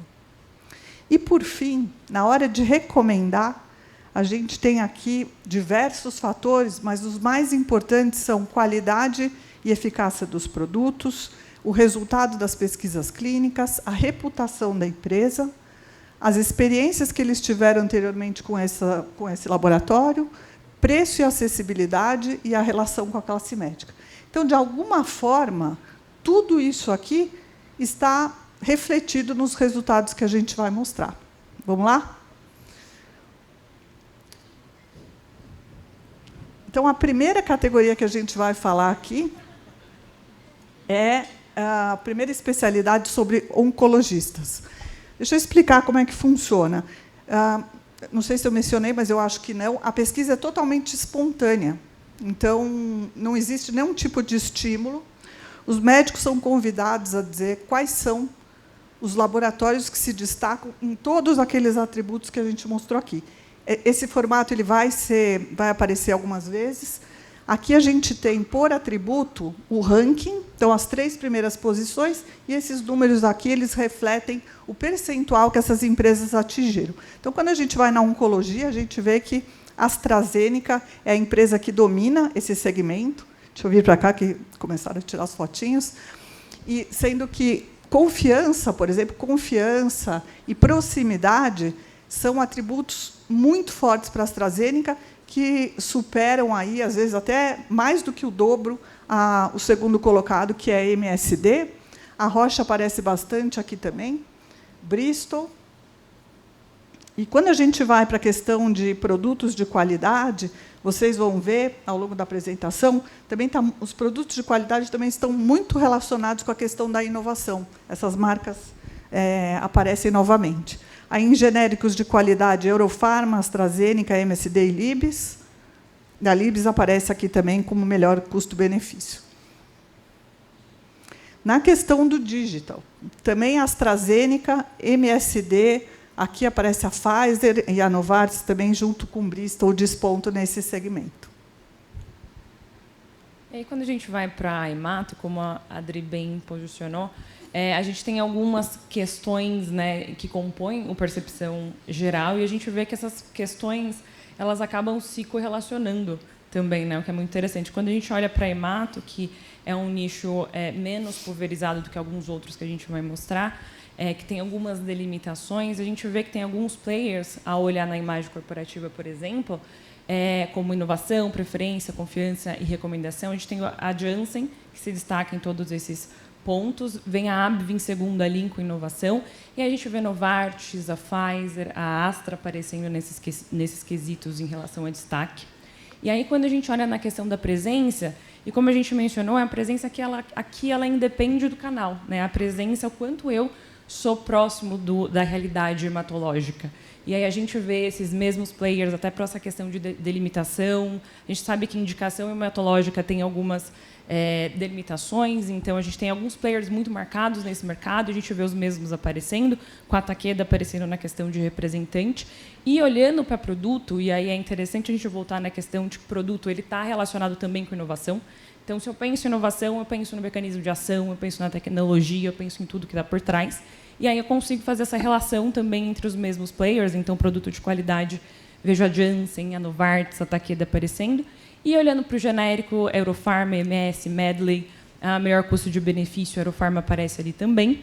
E quando eu olho para o cenário digital, eu vejo esses players também aparecendo aqui. Então, Janssen, AstraZeneca, Novartis, AbbVie e Takeda, nessa questão do digital, que compõe toda a percepção também relacionada ao posicionamento das marcas.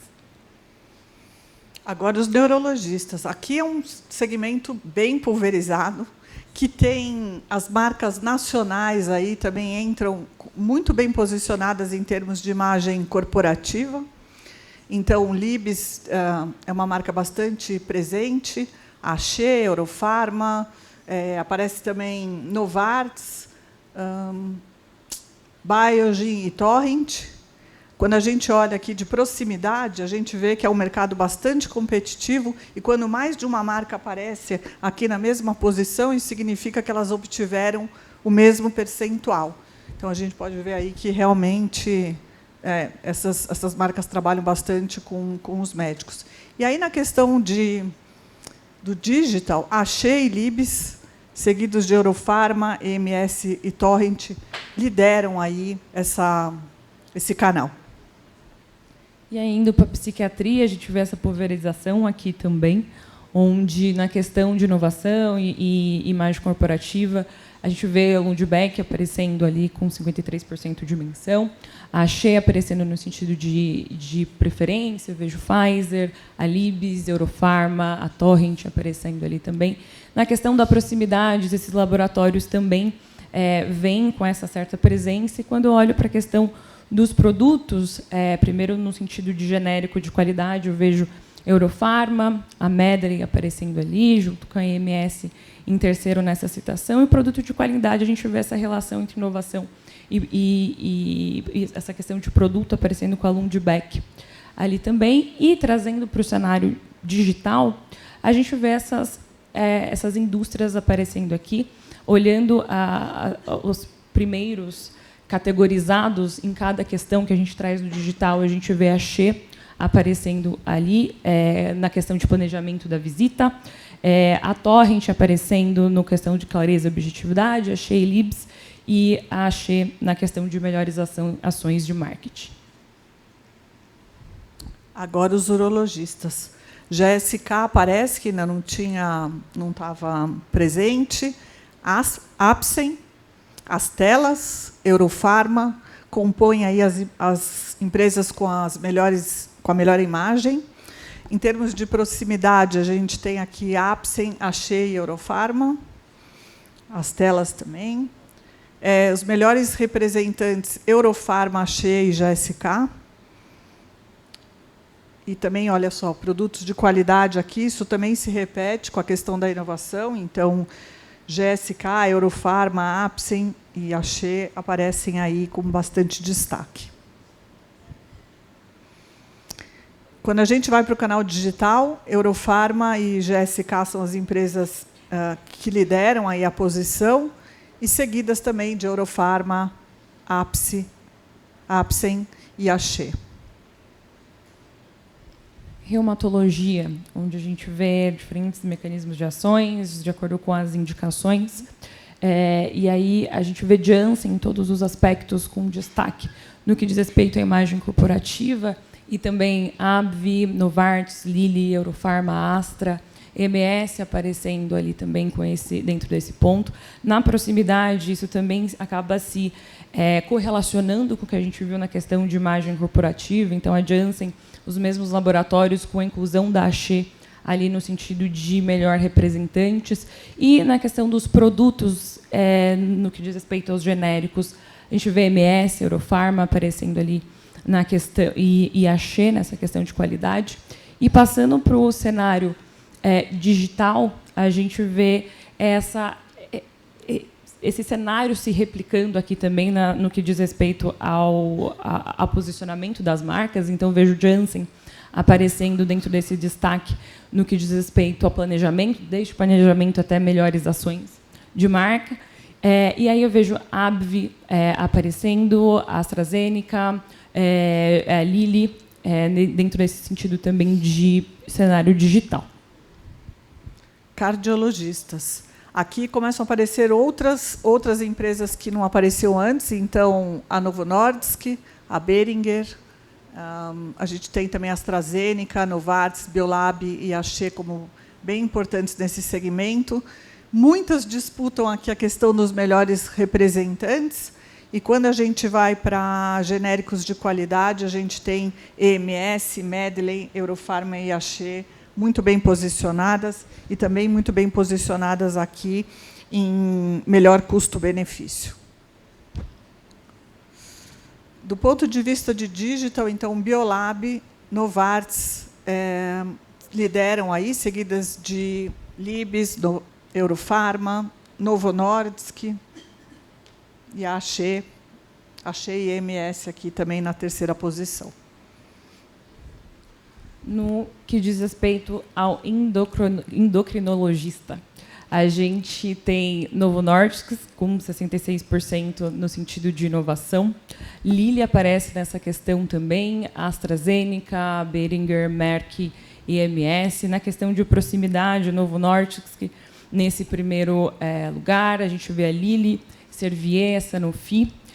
Na questão de produto, no que diz respeito a produto de qualidade, Novo Nordisk, Lilly e AstraZeneca aparecendo. E, olhando para o cenário digital, a gente vê Lilly e Novo Nordisk. Então, no questão do sentido de planejamento da visita, Lilly aparecendo. No questão da clareza e objetividade, Novo Nordisk. No questão de conteúdo e serviços relevantes, Lilly e melhores ações, Novo Nordisk.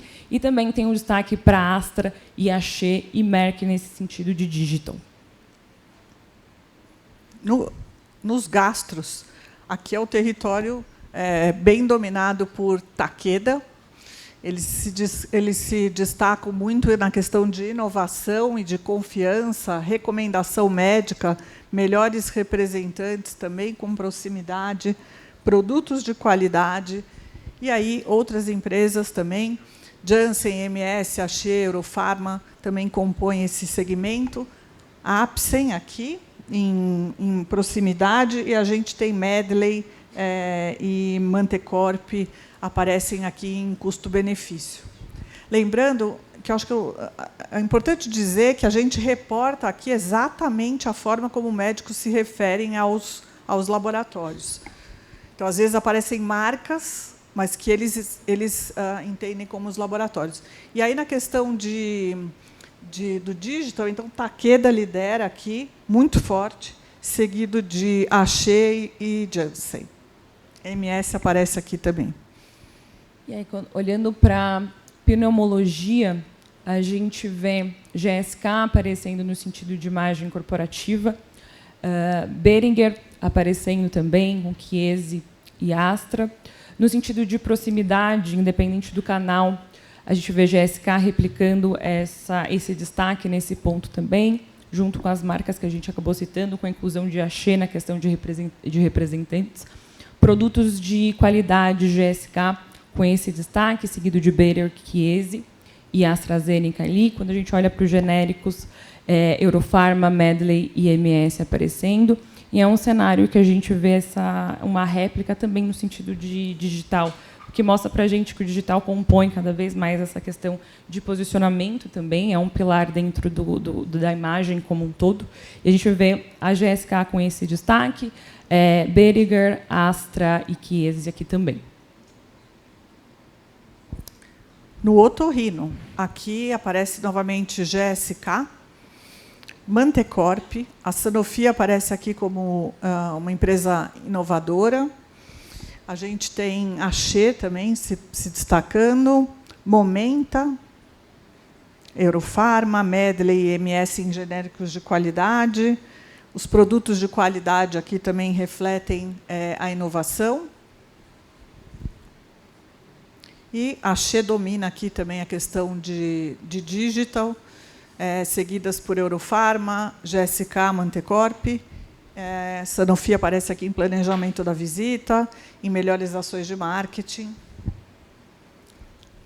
E olhando para a ginecologia, onde a gente também tem uma presença de diversas indicações, a gente vê uma pulverização nesse cenário também. Então, inovação aparecendo a Bayer, a questão de preferência, a Axê na recomendação Libs. Quando eu vejo proximidade e melhores representantes, a Libs aparecendo em primeiro lugar, e também aparece a Eurofarma, Mantecorp, Axê. Questão de produtos de qualidade, Axê, Libs e Bayer. No sentido digital, a gente vê esses laboratórios aqui também. Então, Libs aparecendo no sentido das categorias que a gente coloca aqui. Axê, Eurofarma, Mantecorp e Bayer também compondo esse cenário digital. Pediatria. Na pediatria, a gente vê também as empresas nacionais competindo bem com GSK e Pfizer. Então, a Axê desponta aí em todos os atributos de imagem corporativa. Em termos de proximidade, a gente tem a Axê, Eurofarma e EMS. A Axê, Eurofarma e Mantecorp nos melhores representantes. E aí, aqui em genéricos de qualidade, Eurofarma, Medley e Axê. GSK também aqui como um produto de qualidade. No cenário digital, a gente tem as empresas nacionais aí se destacando muito. Então, Axê e Eurofarma muito bem posicionadas, EMS também, Mantecorp, e a GSK aqui aparece como conteúdos e serviços e também os melhores eventos. E dermatologia, a gente analisa que a dermatologia está cada vez mais dividida entre clínica e cosméticos, então a gente vê isso se replicando nesse ponto aqui também. Quando a gente olha para a questão de imagem corporativa, a gente vê L'Oréal, Galderma, La Roche, Mantecorp aparecendo, Janssen e AbbVie aparecendo no sentido de recomendação. Quando eu olho a questão de proximidade, Mantecorp, Galderma, La Roche, Axê aparecendo aqui também. Na questão de genéricos de qualidade, Eurofarma, IMS, Medley. Na questão de melhor custo e benefício, por exemplo, Mantecorp, Eurofarma, Axê aparecendo nesse sentido. E, quando eu olho para a questão do digital, eu vejo uma certa diversidade de respostas, né? Então, eu vejo Galderma aparecendo no questão do planejamento de visita, Mantecorp e La Roche aparecendo na clareza, objetividade e comunicação, Axê também no sentido de clareza e conteúdos e serviços relevantes nesse ponto também. Ortopedia, que também é um segmento bem pulverizado.